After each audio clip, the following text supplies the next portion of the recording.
Hello, everyone. My name is Hector Palazzo.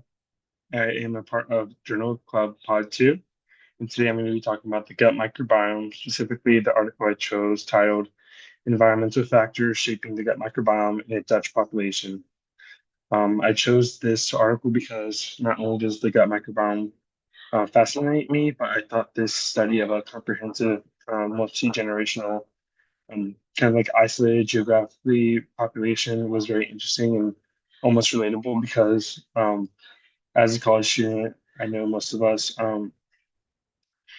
experienced very different environment when we came here to UF, especially whether it was what we're eating from dining hall food to cooking at home, or even the environmental factors from weather or stress from taking a rigorous course load.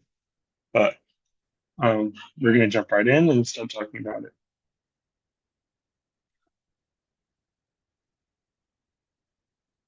The gut microbiome. So the microbiota essentially refers to a diverse group of microorganisms such as bacteria, viruses, archaea, amoebas, parasites, etc., that live in the human intestines.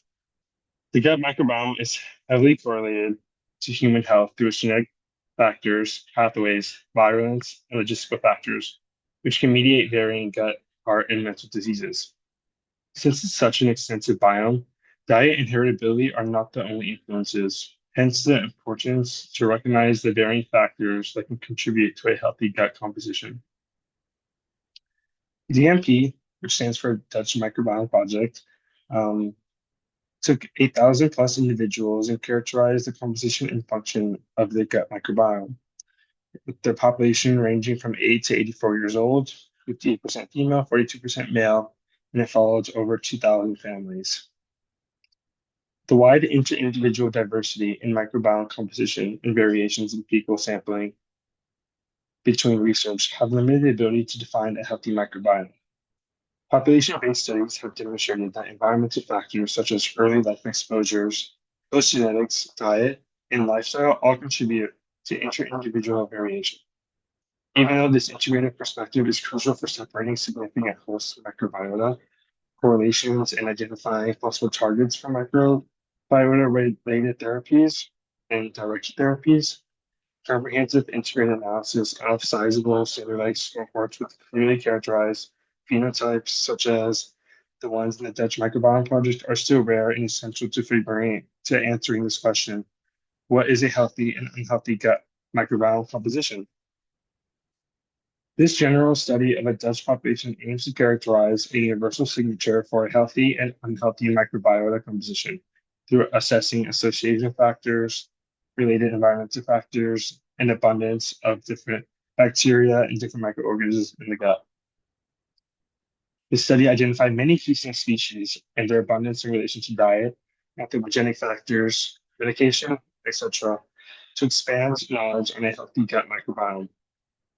Correlations were found um, with the current gut microbiome human health index um, with, within the study, but the study also expanded upon um, known associations between bacteria and human health by finding 55 additional microbiome health associated factors. And here is a picture of sort of a Dutch community. You kind of understand what this population kind of look like. So background and need. Numerous human health conditions, including metabolic and gastrointestinal problems, as well as mental disorders, are linked to changes in the composition and function of the gut microbiota. Interest in creating microbiome targeted treatments has increased due to the impact of gut bacteria and microbial pathways on host metabolism and immunity, as well as the ability to alter the microbiota. Currently, several microbiome targeting treatments are undergoing clinical trials. The traits of a healthy microbiome are still poorly understood, as is the relative contribution of intrinsic traits like genetics versus modifiable environmental traits like pollutants, diets, and lifestyle, as well as health-related factors like gut disorders and BMI, which all may be responsive to these microbiome-targeted therapies. Targeted therapy is to combat dysbiosis. Dysbiosis is essentially just an imbalance of a healthy composition of gut microbiota, and it is um, linked with many different diseases in health. A common one is inflammatory bowel disease, which is commonly referred to as IBS and affects 10 to 15% of the world. Dysbiosis can also affect varying pathways and ways the gut actually works, such as producing TMAO, which is linked to cardiovascular disease, such as hypertension. It can also relate to many other diseases, such as cancer, obesity, and neurodegenerative diseases like Parkinson's and Alzheimer's. So, like I said, target therapy is to combat dysbiosis.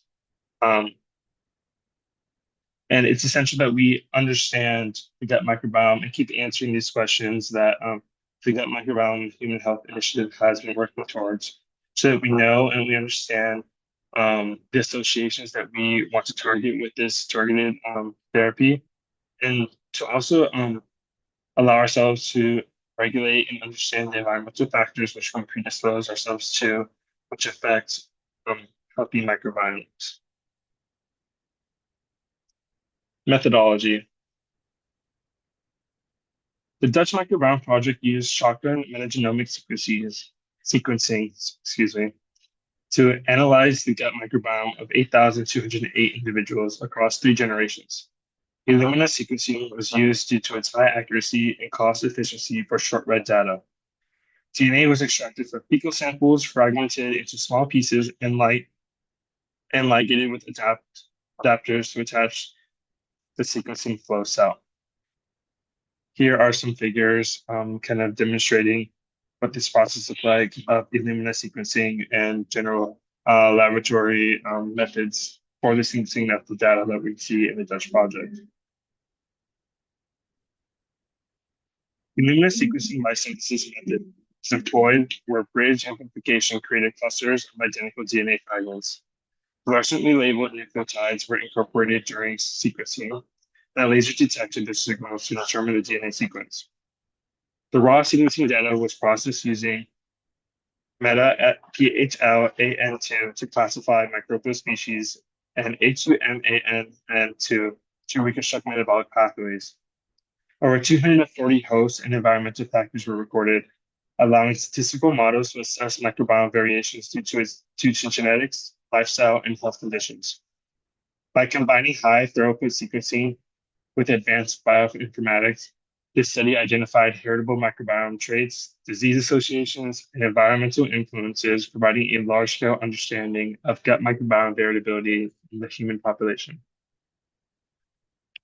These figures are from different scholarly articles, and they are cited next to the image. Summary of the Dutch Microbiome Project. Here is a figure, kind of giving you an overview of what kind of the demographics of the population, as well as characteristics they were looking for associations such as anthropometrics, which is like age and BMI, diet, current exposome, early life exposome, geography, socioeconomics, health and disease, and medication use, as well as blood and urine measurements and metagenomics to characterize the microbiome population. The researchers analyzed stool samples from over 8,200 individuals, like I said, across 3 generations in the Netherlands. The goal was to determine how environmental and genetic factors influence the gut microbiome. As shown here, the study assessed microbiome composition, metabolic pathways, virulence factors, and antibiotic resistance genes. The researchers also collected data on over 240 host and environmental factors, including diet, medication use, socioeconomic status, and lifestyle. The large sample size and standardized sequencing methods make this one of the most comprehensive microbiome studies to date. Here, we're going to look at data figure 2, an overview of DMP microbiome composition and function. This figure provides a deeper look into the microbiome composition and functional potential of the cohort. The dataset covered over 1,200 taxa, and 564 metabolic pathways, capturing more than 90% of expected microbial functional diversity. A key point here is the variation in microbiome composition across individuals. The relative abundance of major phyla like bacteroidetes range widely from 5% to over 95%, demonstrating high inter-individual variability. Interestingly, though, excuse me, the relative abundance for some species were smaller compared to the 5 to 95%. While taxonomic composition varied, core metabolic pathways were more stable across individuals, suggesting functional redundancy in the gut microbiome. This means that despite differences in microbial species, many individuals maintain similar essential microbial functions.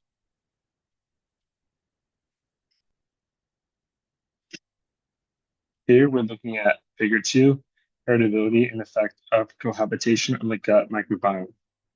A major question in microbiome research is the extent to which our gut bacteria are inherited versus shaped by the environment. This figure addresses that by comparing the microbiomes of family members and cohabitating individuals. The key finding here is that cohabitation has a much stronger influence than genetics. While only 6.6% of taxa were heritable, nearly 49% were significantly affected by cohabitation. Microbiome similarly was highest among individuals living together, whether they were genetically related or not. This suggests that shared environmental factors such as diet and lifestyle play a dominant role in shaping the microbiome. The most heritable taxa included Akkermansia muciphylla and Bifidobacterium longum, both of which have been linked to gut health.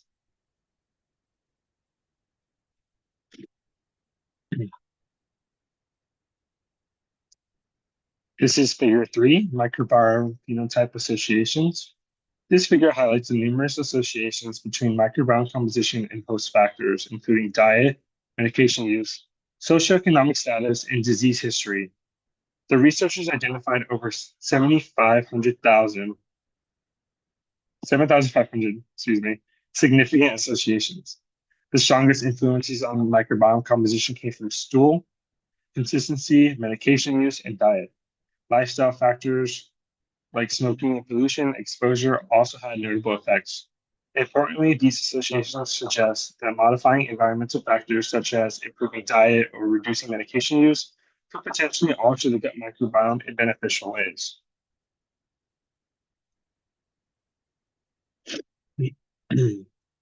Figure 4, microbiome signatures of health and disease. One of the most striking findings of this study is the shared microbiome signature across multiple diseases. This figure illustrates how gut dysbiosis is not specific to a single disease, but rather a common factor across many conditions, including metabolic disorders, cardiovascular disease, and gastrointestinal conditions. For example, disease-associated microbiome profiles were marked by increases in Monococcus and Clostridium species and decreases in Bacillobacterium and Bifidobacterium, both of which are beneficial microbes. This finding suggests that rather than using the microbiome to diagnose specific diseases, we may be able to use it as a broad indicator of overall health. Here we have extended data figure 5, overview of the microbiome phenotype associations. This figure is placed horizontally on the slide so that it can fit better, so you can flip it around if you would like to analyze it more. But building on the previous figure, this provides a more detailed breakdown of microbiome associations with various phenotypes. Key lifestyle factors such as diet, smoking, and medication use had strong correlations with microbiome consumption or composition. Excuse me. One interesting observation is the effect of early life exposures. Childhood urbanicity and parental smoking were linked to long-term changes in the adult microbiome. This highlights the lasting impact of early environmental factors on gut health.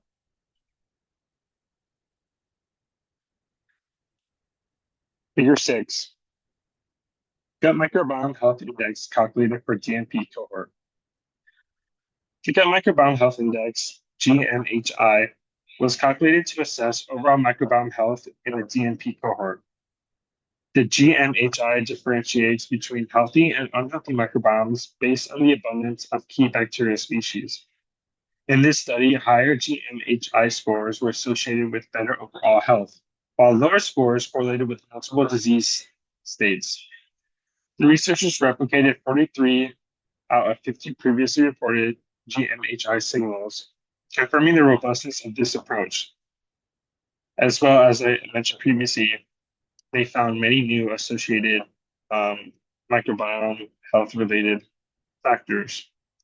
This suggests that the GMHI can be a valuable tool for predicting health outcomes based on microbiome composition, and as well as the urgency and need to keep expanding and researching the GMHI. Extended data figure 7, microbiome associations with disease and medication use. This figure explores how both diseases and medications influence the gut microbiome. Certain medications such as proton pump inhibitors, PPIs, antibiotics, and metformin has had particularly strong effects. For example, PPIs were associated with an increase in Enterobacteriase, a bacterial family linked to gut inflammation. The key takeaway is that medications often have unintended consequences on the gut microbiome, which may contribute to side effects or even new health conditions. This raises the question of whether microbiome-aware prescribing practices should improve patient outcomes and how this would affect the pharmaceutical companies in the future.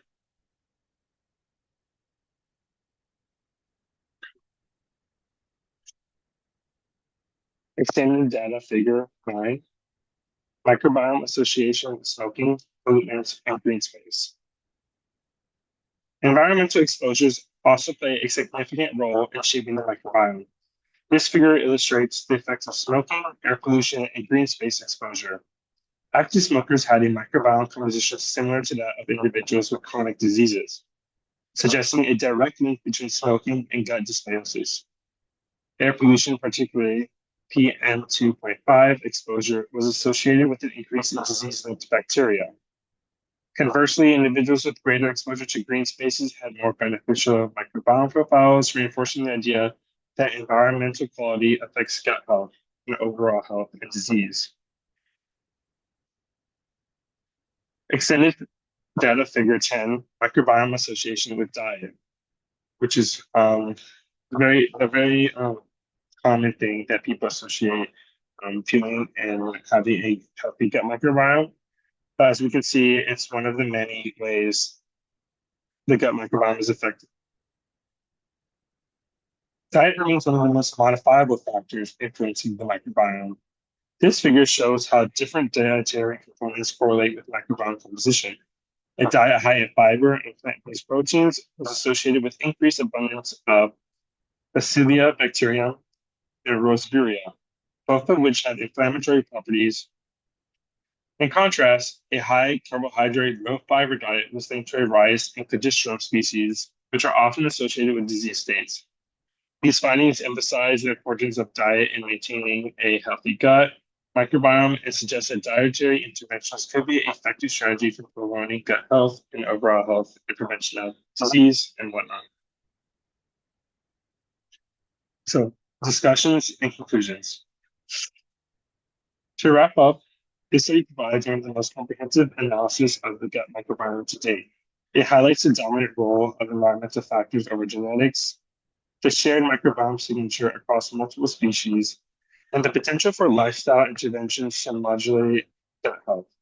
However, many questions remain, such as whether microbiome changes precede or follow disease onset and how we can effectively translate these findings into clinical practices, as well as spreading the message to the general population so that they can have their own way of navigating allowing environmental factors to influence their health, such as, like I mentioned, the most effective and malleable way of affecting your microbiome, which is your diet.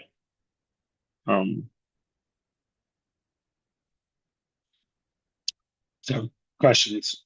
Should clinical microbiome-based diagnostics concentrate on general health indicators rather than particular disease markers in light of the study's findings?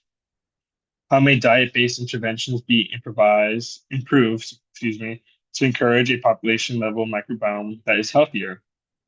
What are the drawbacks of utilizing machine learning models to forecast illness based on the makeup of the microbiome? How can the correlations between the composition of the microbiome and disease be distinguished as causal or correlative? Is it possible to tailor microbiome targeting treatments to a person's environmental exposures rather than the genetic makeup? To just simply elaborate on this last question, um, as we've seen throughout this article, there's so much more that affects your gut microbiome composition than just genetics and irritability. Um, and that was proven with not only the amount of association factors from the GMHI that we saw, but additionally how even how the relativity of the gut microbiome was heavily dependent on cohabitation, even if these related people didn't even live together, and how dependent the environment was on these families and these people living together versus just their genetic makeup. Here are my citations. Let's build a future on understanding our gut. Thank you for listening.